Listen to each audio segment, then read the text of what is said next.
Hello, citizens of the world. We are anonymous.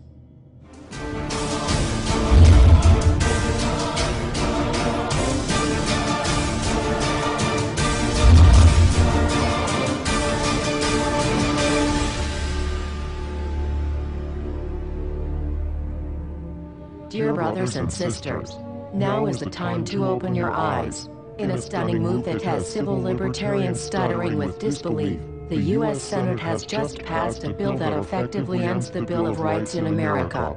The National Defense Authorization Act is being called the most traitorous act ever witnessed in the Senate, and the language of the bill is cleverly designed to make you think it doesn't apply to Americans. But toward the end of the bill, it essentially says it can apply to Americans if we want it to. Bill summary and status. 112th Congress, 2011 to 2012, S. 1867. Latest title, National Defense Authorization Act 4.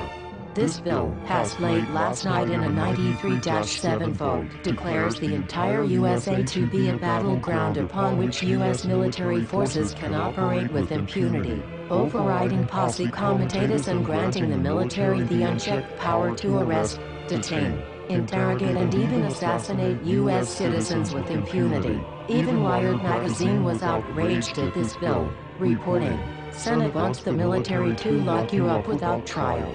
The detention mandate to use indefinite military detention in terrorism cases isn't limited to foreigners. It's confusing, because two different sections of the bill seem to contradict each other. But in the judgment of the University of Texas Robert Chesney, a nonpartisan authority on military detention, U.S. citizens are included in the grant of detention authority. The passage of this law is nothing less than an outright declaration of war against the American people by the military-connected power elite. If this is signed into law, it will shred the remaining tenets of the Bill of Rights and unleash upon America a total military dictatorship, complete with secret arrests, secret prisons, unlawful interrogations, indefinite detainment without ever being charged with a crime, the torture of Americans and even the legitimate assassination of U.S. citizens right here on American soil. If you have not yet woken up to the reality of the police state we've been warning you about, I hope you realize we are fast running out of time.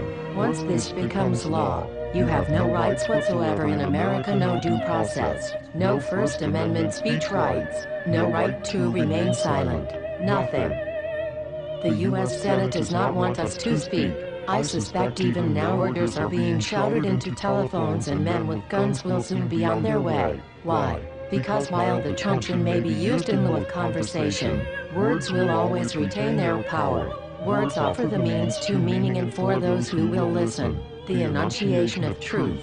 And the truth is, there is something terribly wrong with this country, isn't there? Cruelty and injustice, intolerance and oppression, and where once you had the freedom to object, to think and speak as you saw fit, you now have censors and systems of surveillance coercing your conformity and soliciting your submission. How did this happen? Who's to blame? Well, certainly there are those who are more responsible than others, and they will be held accountable. But again, truth be told, if you're looking for the guilty, you need only look into a mirror. I know why you did it. I know you were afraid. Who wouldn't be? War, terror, disease. There were a myriad of problems which conspired to corrupt your reason and rob you of your common sense. Fear got the best of you, and in your panic, you turned to the now president in command, Barack Obama. He promised you order. He promised you peace. And all he demanded in return was your silent, obedient consent.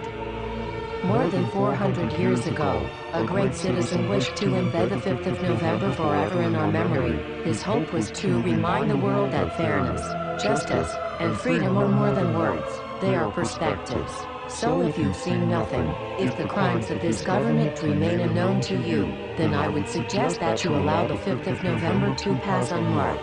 But if you see what I see, if you feel as I feel, and if you would seek as I seek, then I ask you to stand beside one another, 1 year from November 5th, 2011, outside the gates of every courthouse of every city demanding our rights. Together we stand against the injustice of our own government. We are anonymous. We are legion. United as one. divided by 0. We do not forgive censorship. We do not forget oppression. U.S. Senate. Expect us.